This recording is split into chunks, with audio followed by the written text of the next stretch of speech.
สบายดีสวัสดี FC เบ่ทุกคนเด้อบ่ว่าสิเป็น FC ฝั่งลาวฝั่งไทยหรือว่าอยู่ต่างประเทศยินดีต้อนรับทุกคนเข้าสู่ช่อง YouTube ของสาวบุญเปียงสาวลาวเด้อมาเปิดภาพมื้อนี้ก็อยู่ทงไห้ทงหน้าของสาวโสดที่ว่าสาวบุญเปียงสิมาถ่ายทำมื้อนี้เนาะอันนี้เป็นภาพยามแรงๆช่วงตอน 4 โมงปลายตอนนี้ก็ได้มาฮอดทงไห้ทงหน้าของสาวโสดเพิ่นเป็นทีมหอยแล้วเนาะก็ขออนุญาตรีวิว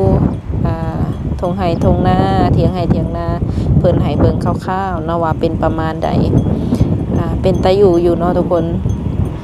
คันสิว่าหน้าก็อยากซ้ำเฮือนผู้แหละเพราะว่าทงไห้ทงหน้าเพิ่นนี่อยู่ติดหมู่บ้านเลยเนาะทุกคนอยู่พุ่นก็มีเฮือนมีซานอยู่ทั้งพุ่นก็มีเฮือนมีซานอีกคนกำลัง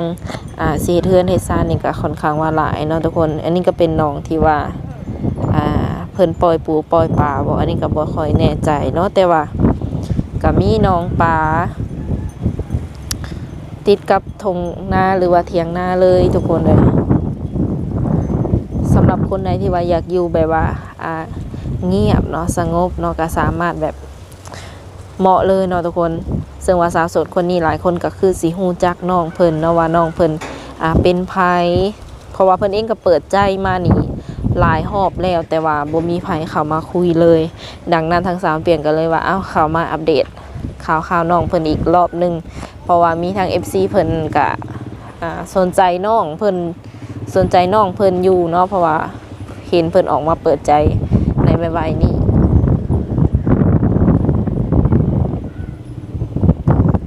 เที่ยงนาเพิ่นเนาะสิเป็นประมาณนี้เลย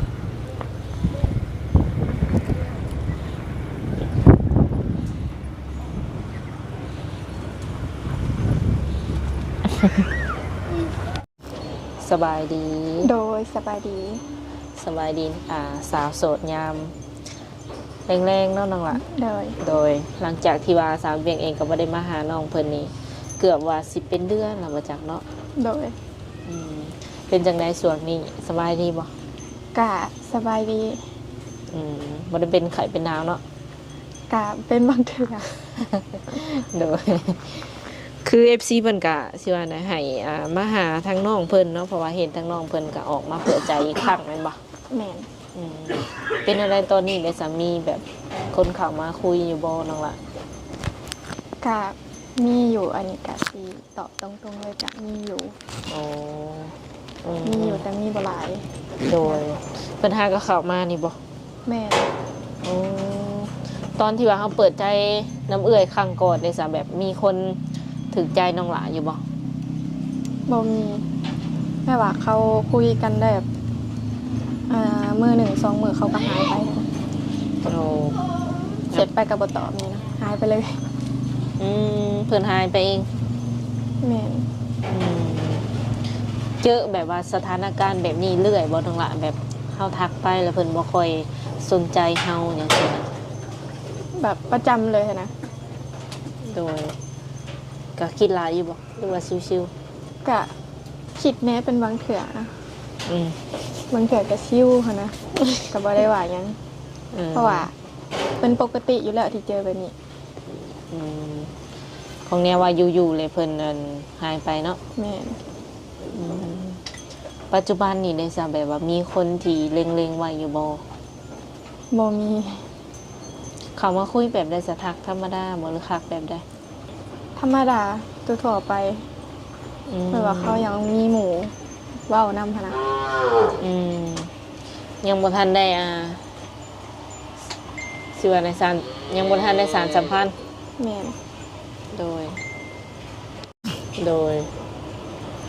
ตอนนี้นี่ถือว่ายังโสดบ่หรือว่าอะไรกะสถานะกะโสดชนิดนะก็มี MC เพิ่นก็ได้เข้าไปฟังคลิปน้องละเนาะเป็นแนวใดคือว่าบ่ทันได้ดอกไม้ว่าวาเลนไทน์ยังบ่ทันได้ดอกไม้เท่าปานนี้เลยกลายมาแล้วหลายมื้อละมันคือเรื่องจริงบ่แม่นเรื่องจริงเลย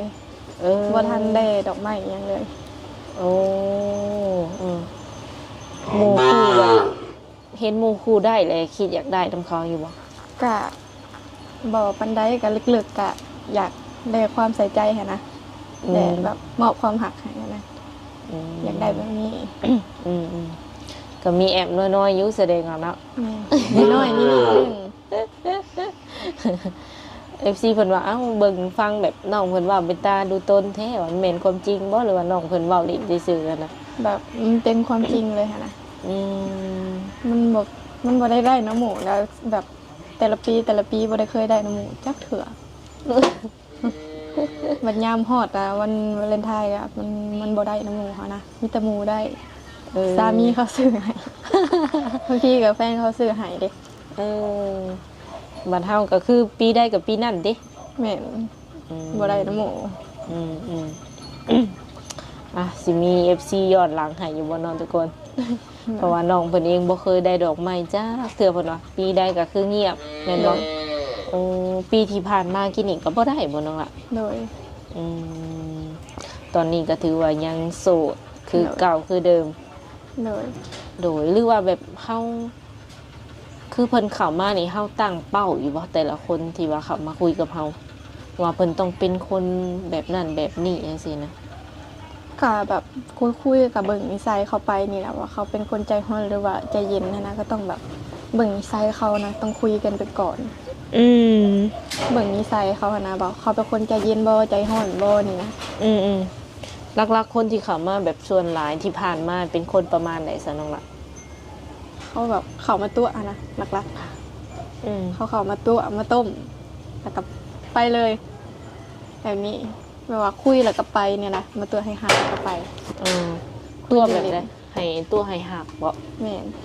หรือว่าแบบนัดเจอกัน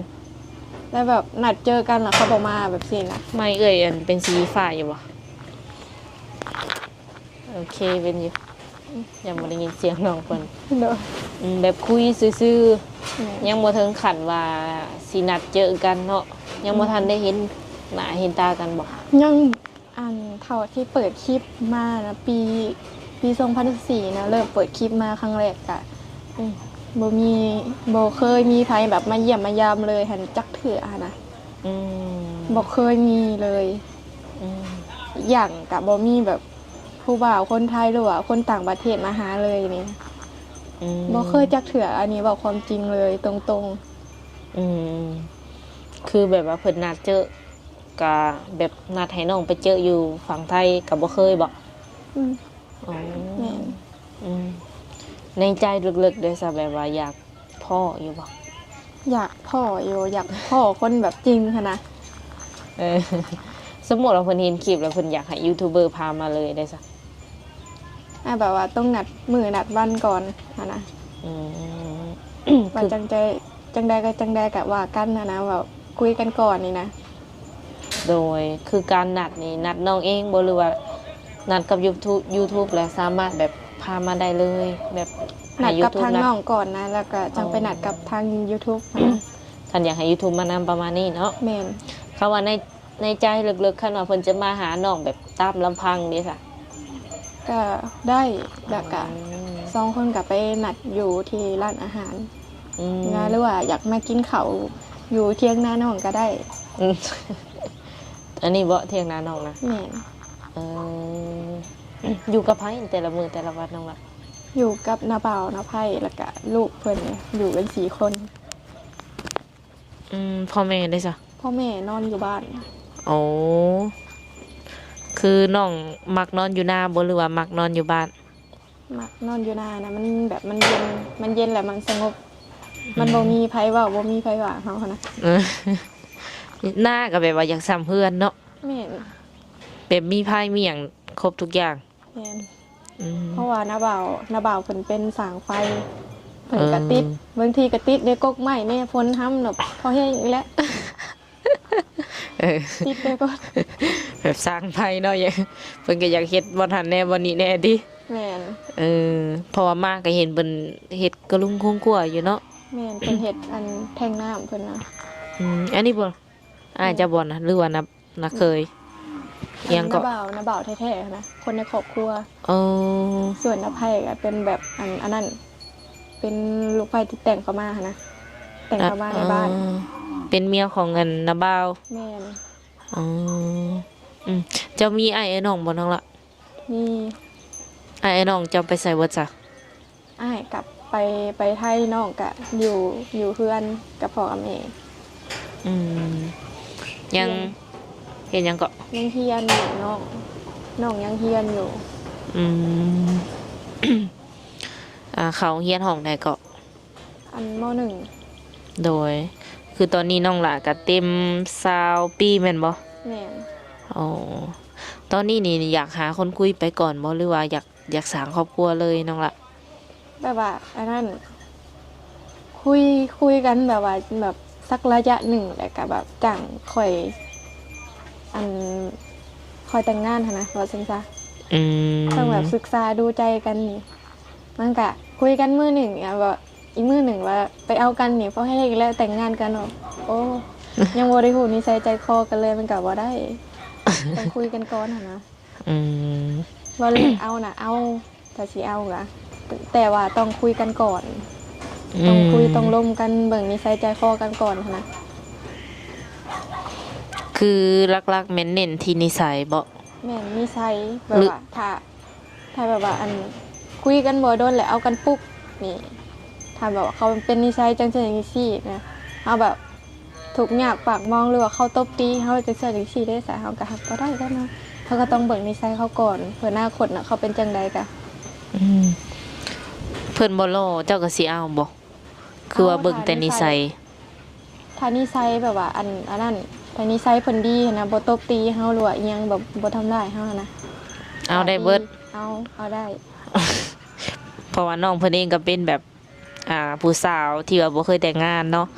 แถมก็ยังแบบผู้เจ้าผู้งามแน่ประมาณนี้ก็เลยถามน้องเพิ่น เพื่อความแน่ใจว่าสิเอา หรือว่าสิคุยได้แท้บ่คันว่าเพิ่นบ่รอประมาณนี้ เพราะว่ามีเบิดเนาะเป็นสิว่าไดรอหน้าตาดีหรือว่าเป็นพอห่างพอหมายนี่มีครบเนาะน้องละ โดย เคยลมอยู่ที่พอห่างพอหมายกะ เคยลมมาหลายแล้ว อืม ส่วนหลายมันสิมีพอห่างพอหมาย โอ้เคยแบบบัดเคยเจอคนที่ว่าเพิ่นมีลูกแล้วเพิ่นเข้ามาคุยอยู่บ่เคยคุยกับลูกกับเต่าเพิ่นแบบมีโมเมนต์แบบนี้บ่ ก็เคย โอเคเนาะทุกคน เสียงแมวก็ห้องงางๆอยู่เนาะ แล้ว แมวบ่หรือแม่ยังหรือลูก แมว อืม แมวห้อง อืมวาเลนไทน์ที่แบบอยากได้หยังที่สุดบอกน้องละนอกจากซอดอกไม้ อยากได้กะเป็นโทรศัพท์เครื่องหนึ่งอะนะ เออ เอาความใฝ่ฝัน แม่น โทรศัพท์เครื่องเก่าได้เป็นเท่าไหร่ มันก็อยากแบบอยากสิพังแล้วหั้นนะ อืม มันก็อยากสิเพแล้วมันก็หลายปีแหละอะนะ อื มันก็ใส่มาดนเลยอยากเปลี่ยนเครื่องใหม่อย่างเงี้ยนะอยากได้สักเครื่องหนึ่ง อืม พอได้คุยอยากคุยงานแบบโทรหาพ่อแม่จังๆสี่นี่นะ โอ้อืม เคยโทรแบบคุยกับอันแฟนหรือว่าอิหยังกะ จังสะดวกบ่ แม่ โอ้หักแบบเครื่องเก่าก็ใช้ได้อยู่แต่ว่าอยากติดๆคักๆสิบ่ความหมายนะ แม่อยากติดคัดๆแน่ อืม บางเถื่อก็เปิดบ่ขึ้นแน่บางทีก็จอล้วนแน่หั้นนะกดไปอิหยังก็บ่ได้ โอ้ มันก็ยากแน่หั้นนะเพื่อเฮาสิตอบเขาได้มันก็ยาก อืม มันเปิดโทรศัพท์บ่ขึ้นแน่หั้นนะ โดย บางทีก็ชั่วโมงหนึ่งหรือว่ามื้อหนึ่งพูดจังเปิดได้บางทีก็มันก็ยากแน่หั้นนะก็อยากเปลี่ยนเครื่องใหม่ โดยอันนั้นเป็นความว่าที่ว่าในความฝันของน้องเพิ่นเนาะว่าอยากมีโทรศัพท์จักเครื่องหนึงประมาณนี้ แม่น เครื่องเก่านี่ใช้ได้แบบหลายปีแล้วบ่ แม่น อ๋อ อยากเปลี่ยนเครื่องใหม่ เครื่องเก่าของน้องรุ่นไหน มันก็เป็นอันiPhone เอา 13 iPhone 13 แม่น วัยรุ่นนี่ส่วนหลายใช้ iPhone เนาะ แม่น เป็นหยังคือมัก iPhone แต่ว่าเวลาถ่ายแบบหน้าสดหั่นนะแบบส่งไปให้เขานี่นะหรือว่าแบบเขาอยากเบิ่งหน้าสดเขาก็ถ่ายหน้าสดไปให้เขามาว่ามันก็จังรอดนะ โอ้แบบอันดับหนึ่งนี่แม่นถ่ายรูปถ่ายหยังแบบโอเคงาม แม่นแบบว่ามันลื่นหั่นนะ อืม กดไปยังกับมันก็สบาย โด โทรหาย พ่อแม่ยังมันก็สบายนะมันจังบ่ยาก ก็เข้าใจน้องเพิ่นเนาะทุกคน คือปัจจุบันนี่ก็แบบว่าบ่ได้เฮ็ดหยังบ่น้องละ ก็แบบ หลังจากที่ผ่านมาเป็นเดือน เฮ็ดแหน่บางทีก็ไปเฮ็ดเวียกประจำนี่ค่ะ อืมเฮ็ดเวียกหยังน้องละเกี่ยวกับหยัง เสิร์ฟอาหาร ไปเป็นเด็กเสิร์ฟ แม่น โอ้เฮ็ดเวียกตอนใดน้องละ ช่วงอันตอนเช้าเลยก็ตอนแรงเลิก อืมแบบว่าเวียกอันไปหับจ็อบนี่บ่หรือว่าแบบไปเฮ็ดทุกมื้อเลย รับจ็อบแบบหารายได้หั้นนะแบบอีกอย่างพ่อแม่ก็บ่มีเงินหั้นนะอีกอย่างก็บ่ได้คุยนำไผเฮาก็ต้องแบบออกไปหาแบบเวียกรับจ็อบหั้นนะเฮ็ดพอได้อันซื้อบัตรไปแต่ละมื้อนี่นะ อืมโดย ซื้อบัตรซื้อกินไปแต่ละมื้อจ่ายค่าไฟอหยังนี่นะ พอได้แต่จ่ายไปมื้อๆวันๆซื่อ แม่น ๆอันตอนนี้นี่ยังฟังน้องเว้านี่ยังบ่ทันมีเงินเก็บเลยบ่ แม่น อ๋อ อยากมี ตัว เงินเก็บซื้อโทรศัพท์สักเครื่องหนึงอันนั้นมันยังบ่ได้ เออ แต่ละมื้อนี่มันก็ต้องมีค่าใช้จ่ายนี่ต้องจ่ายค่าน้ำค่าไฟค่านั่นค่านี่เพราะว่าอาหารเป็ดไก่อีก เอามื้อหนึงนี่ใช้จ่ายเปลืองบ่น้องละ เปลืองอยู่ มื้อหนึงเบิดเท่าใด มื้อหนึงก็ประมาณ 4-5 แสนนี่แหละ อืม เพราะว่าอันลงตลาดคุมื้อเด้ซื้อของมาไว้เถื่อกะว่าอาหารเป็ดไก่เบิดฮัมเบิดอิหยังนี่นะเขาก็ไปซื้อ โอ้หมายถึงแบบเฮาเลี้ยงไว้ขายนี่บ่เป็ดไก่นี่หรือว่าเลี้ยงแค่ไว้กินไว้หยัง เลี้ยงไว้กินนะแบบย่ำแบบเฉลิมฉลองอิหยังแบบทางเพื่อนเขากินแบบกินเดียวกะเอาเป็ดไปกินนี่นะ อืมคือหลักๆแล้วไผแบบว่าเป็นเสาหลักของครอบครัวเรื่องเงินเรื่องคำจังซี่นะไผเป็น อันนั้นพ่อกับน้องหั้นนะ อ๋อแชร์กันบ่ แม่นแซ่กัน คันว่าแบบว่าพอหาบ่ทันก็แม่นบางทีน้องออกซอย แม่น คันว่าพอบ่มีก็น้องออก แม่น โอ้ก็มักไปแบบว่าซบปิ้งอิหยังอยู่บ่ซื้อเครื่องสำสำอางอยู่บ่น้องหลากะ บ่ปันใดหั่นนะ อืม กลาง อืม ๆเพราะว่าเป็นคนที่บ่มักแต่งตัวแบบว่า อันสวยหรูเกินไปหั่นนะ อืม บ่มักปานใด เพราะว่าอันนี้ก็คือหน้าสดมาจากน้องละ กับแต่งอยู่หน้อยหนึง อ๋อ แต่งแบบบาง หรือว่ามันอยากคล้ายๆคือแบบหน้าสดเนาะหน้าสดก็รอดได้นี่คันว่าหน้าสดก็ ๆเลย อืมคันมีงานมีเทศกาลอะไรแต่งอยู่บ่ แต่งอยู่หน้อยหนึงหั้นนะ โอ้ พี่ก็เสื้อยืดนี่นะแบบแต่แบบยืดแต่ว่าบ่โซเกินไปหั่นนะ อืม พอนิดหนึง อืม พอคือหั่นนะ แต่ว่าน้องเป็นผู้หญิงติแบบบ่ได้มักกันผู้หญิงนำกันติ บ่ เพราะว่าน้องเพิ่นแบบบ่ค่อยแต่งแต่งหน้าบ่ค่อยมักสิว่าในนุ่งเครื่องสบุงสบายประมาณนี้เนาะ แม่นมักแบบ อืม หนุ่งสบายๆหั่นนะแบบว่า ออกไปใส่ก็ได้สบายรอด นั่นน่ะ บัดผู้ชายนี่ได้สมัครคนแบบแต่งตัวแบบไหน แต่งตัวแบบว่า คนอื่นเขาก็สิมักแบบงามๆเนี่ยแต่งตัวงามๆ แบบแต่งตัวหรูๆนะเขามักหั่นนะ บ่ น้องก็น่าจะบ่ถึกสเปคเขาดอก อืม เพราะว่าน้องบ่มักคนแบบอันนั้นแบบแต่งตัวปานใดหั้นนะบ่มักแต่งตัวเลยบ่ค่อยมักแต่งหน้า อืม หรือว่าสิออกไปทางใดหรือว่าสิไปออกไปพบคนก็แต่งอยู่ในหนึ่งอะนะแต่งบาง โดยบัดผู้ชายที่เข้ามานี้มักคนแบบบ่แต่งตัวคือกันบ่ น่าจะแม่นอยู่ หรือว่ามักคนสะอาดสะอ้างแต่งตัว แต่งตัวสวยหรูมันก็อันนั้น ผู้ชายได้ผู้ชายที่สิเข้ามาคุยได้ บางคนนะบางคน หรือว่าแนวใดก็ได้บ่ในความคิด แม่น น้องเพิ่นอาจจะบ่เข้าใจแบบอยากซื้อเนาะคืออยากซื้อว่า น้องมักคนที่ว่าผู้ชายหมายถึงผู้ชายน้องมักคนที่ว่าแต่งตัวรู้บ่สะอาดสะอ้างบ่ หรือว่าในใดก็ได้เบิดหั้นนะ โอ้ แบบสะอาดบ่สะอาดก็ได้ อีหลีบ่ แม่นเพราะว่าแบบส่วนหลายนะที่เจอกับอันนั้นเขาก็แต่งตัวแบบสบายๆนะปกติเขา เออ อืม เรื่องอายุนี่เจ้าอันจำกัดจักปีหาจักปีก็ บ่เกิน70อืมเท่าที่เฮาเปิดใจมานี่เคยคุยแบบสูงสุดจักปีน้องละ 70กว่า อีหลี ความจริงแต่ว่า เออ มันก็บ่ไหวหั้นนะเขาก็อายุหลายเกินไปแหละมันไทยบ้านเขาสิเบิ่งว่าบ่ดีไงนะจังซี่นี่นะ โอ้ ขอแค่บ่เกิน70แบบ60 50 40ยังนี่นะ30ลงมาเนี่ย อืมสำนี้นี่ยังรับได้ แม่น แกงกว่านี้นะเดี๋ยวเขาสิเว้าใส่หั้นนะ อืม ตอนที่คุยกับอันผู้บ่าวสูงวัย70ปลายนี่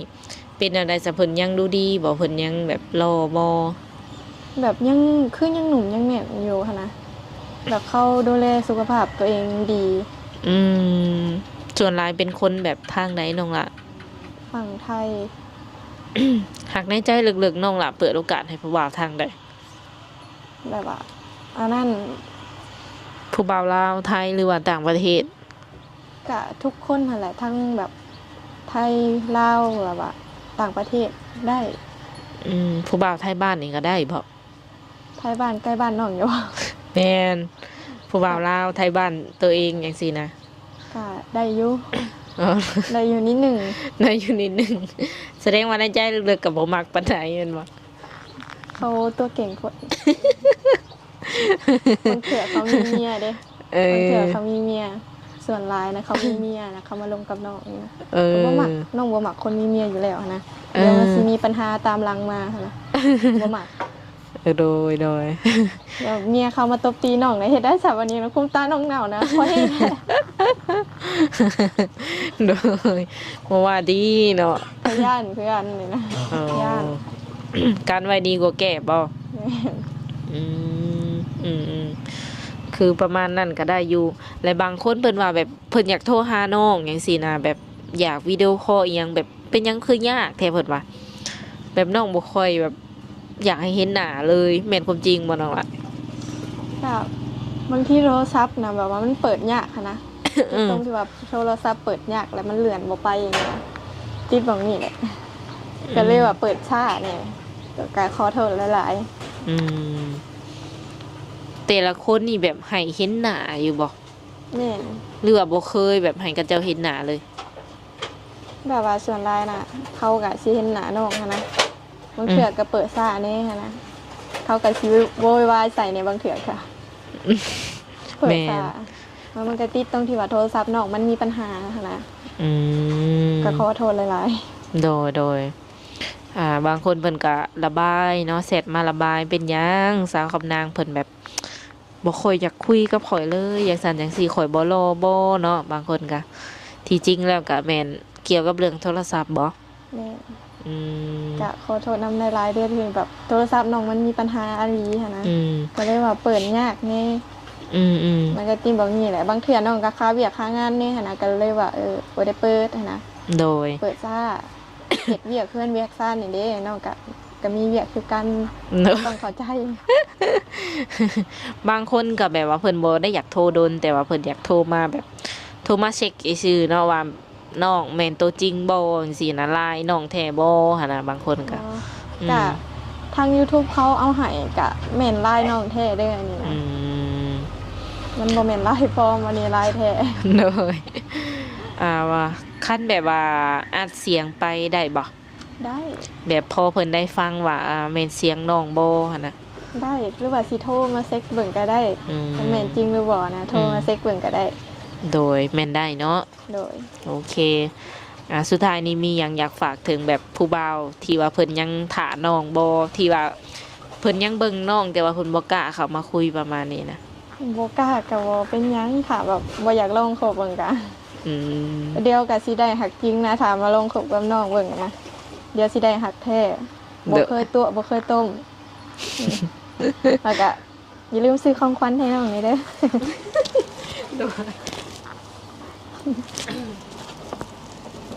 โอเคเนาะสุดท้ายนี้ก็สิขอ